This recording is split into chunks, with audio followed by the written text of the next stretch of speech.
Área do Rio de Janeiro, Canal 16. Se liga pra te informar. Se liga pra te informar. Olá, está começando mais um Papo Cabeça. Se você quiser, visita o nosso Fotolog para ver o que acontece por aqui. O endereço é www.papo-cabeça.myflog.com.br. Hoje nós vamos mergulhar na acupuntura. Quem nunca ouviu falar sobre essa medicina milenar, mas teve medo por causa das agulhas ou até mesmo dúvida dos seus efeitos? Bom, para esclarecer todas as nossas dúvidas, hoje os 2 blocos do papo vão ser sobre essa terapia. Por isso vamos conversar com o fisioterapeuta e acupunturista Alan Pontes. Tudo bem? Tudo bem, Juliana. Bom, como é que é feito o diagnóstico no paciente? Olha, nós temos 3 formas básicas, né, de efetuar esse diagnóstico. E é simples, complicado, mas simples. Nós interrogamos o paciente, o que nós chamamos de anamnese, né, que colhemos todo um histórico, né, como a doença começou, como a patologia se manifestou, há quanto tempo, o que faz piorar, o que faz melhorar. Essa linguagem, né, que o paciente traz, né, é enriquecedora para o nosso diagnóstico. Nós temos que saber ouvir o paciente, né? Nós temos que chegar nele, porque, na verdade, é o histórico da vida é dele, ele né? que nos interessa, né? O resto é a manifestação. O outro papo, né, que a gente pode colocar bem, o outro passo, na verdade, desculpe, não é papo, o outro passo é o exame do pulso. Né? Não o pulso que o cardiologista ou que o clínico faça, né? É um pulso chamado de pulso chinês. Ali nós quantificamos e qualificamos a energia, né, que circula em nosso organismo, né, e que circula nos órgãos internos e que circula nos meridianos. Ali está a chave de grandes soluções e de grandes enigmas para efetuar um bom diagnóstico, né? E a terceira etapa é a observação da língua. Né? O paciente expõe a língua, nós orientamos que ele não escove a língua, não masque chiclete, não coma beterraba, por exemplo, após o almoço, se a sessão for na parte da tarde, né? Então que ele venha com a língua tipo in natura, acordou e vem. Porque e você vê o porquê toda essa coisa com a língua? Eu particularmente, eu digo que a língua para mim é como se fosse a minha ressonância magnética. Né? O médico faz uma ressonância magnética para ver uma lesão, uma hernia de disco, um tumor, alguma coisa. Eu olho a língua porque na língua se manifesta tudo que há no interior, né? É a expulsão, é a exteriorização de tudo, harmônico ou desarmônico, que acontece, né? Tipo assim, evaporização, né? E dá a saburra na língua, que o dentista manda tanto tirar, né? Sem questionar. Mas a saburra, para mim, ela é indicativo de muita coisa, né? Então, pelo tipo de saburra, se tem saburra, se não tem saburra, aonde falta saburra, a cor, a espessura, né? Tudo isso a coloração da você, língua, e nós mapeamos a língua, né? Nós mapeamos a língua em regiões e cada região corresponde a um órgão interno. Então, onde não tem saburra ou onde há saburra, a cor da saburra, tudo isso nos informa. Essas marcas de dentes que o telespectador, né, deve observar em casa, né? E engraçado, na minha língua parece um pastelzinho do lado, todo cheio de marquinhas, né? Isso é fundamental para a gente, que isso realiza uma certa disfunção. Nada grave, né? Mas para mim é importante. Como é uma sessão de acupuntura, então? O que você... Olha, é uma coisa fantástica, né? Eu sou suspeito, eu sou um eterno apaixonado pela acupuntura, trabalho com acupuntura há muitos e muitos anos.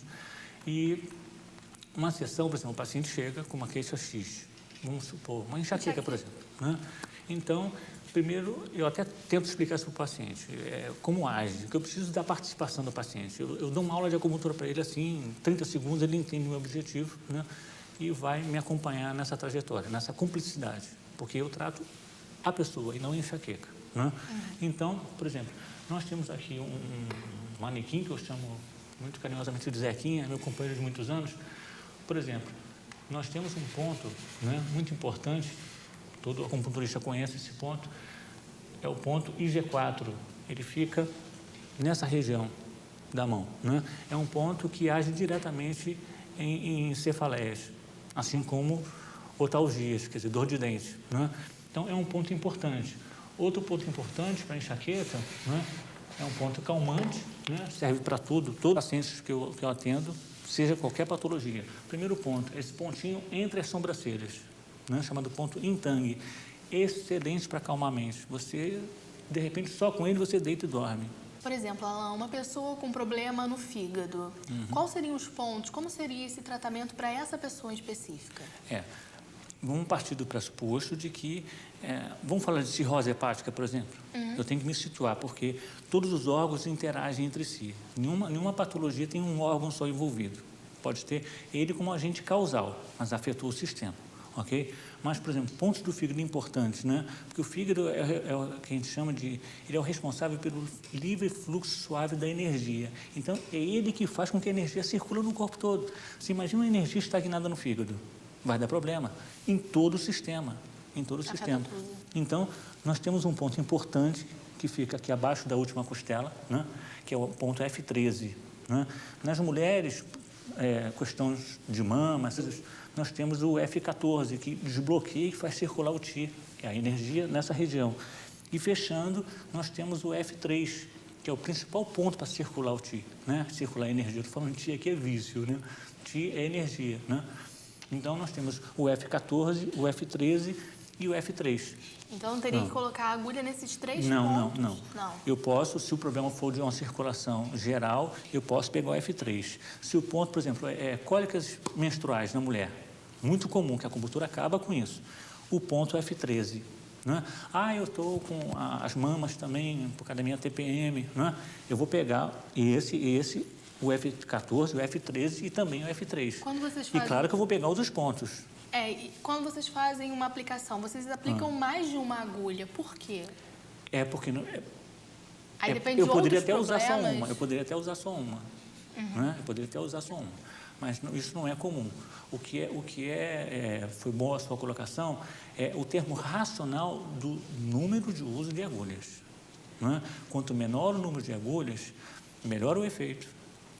Menos risco. Porque a acupuntura não tem risco. Tem. A agulha esterilizada.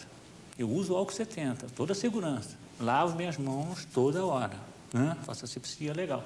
Mas o ambiente hostil está aí. Né? Então, quanto menor o número de agulhas, mais segurança e melhor resultado. Então, essa panaceia de que você foi no acupunturista X e o cara botou lá 50 agulhas nas suas costas, que é um conselho, não volta. Ele não tem nem noção do que está fazendo. Nem noção. Quais podem ser as consequências de uma aplicação de um profissional que não está não está preparado, vamos dizer assim? Um profissional não preparado, apenas ele não vai ter resultado. Agora, como é que as pessoas podem saber que esse profissional não é tão bom assim? Como é que elas podem saber se o acupunturista é um bom profissional? Olha, eu acho que, primeiro, você foi indicado para ir nele ou não foi? Viu uma placa, entrou, pegou um cartãozinho na rua, um folder, alguma coisa, né? Ou um livro, um guia médico, alguma coisa. Isso tudo são suspeitas para mim. Né? O ideal é que você procure alguém, que alguém te indique, né? Para você não correr o risco de cair na mão de um inexperiente, né? Ou de alguém que viu alguém espetando a agulha em alguém e parte para fazer a mesma coisa, né? Mas eu acho que o paciente, ele percebe a sua postura, a sua colocação, sabe? Ele sai dali, ou fechou contigo, ou não fechou contigo.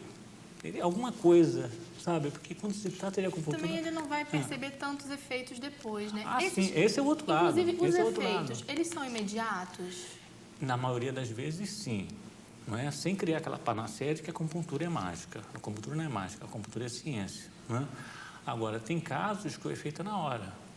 Por exemplo, se você tiver uma torção, por exemplo, você não está com órgão nenhum, com doença nenhuma, aparente nem nada. Fez uma torção. Por exemplo, nós temos aqui uma ventosa, nós temos moxa, né? Nós temos mochinha, que é adesiva, certo? Agulha.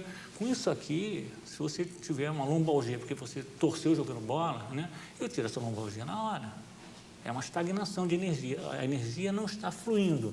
Então, essas poucas ferramentas que eu trouxe aqui faz com que o bloqueio seja dizimado e a energia circule. Ou seja, eu liberei uma estagnação. Era apenas uma dor estagnada. Agora, tem patologias seríssimas que você tem que saber o que está fazendo. Bom, Alan, então, no segundo bloco a gente continua falando mais sobre acupuntura. Okay. Bom, e você não sai daí, porque no próximo bloco a gente vai conversar com 2 pacientes que se beneficiaram com essa terapia.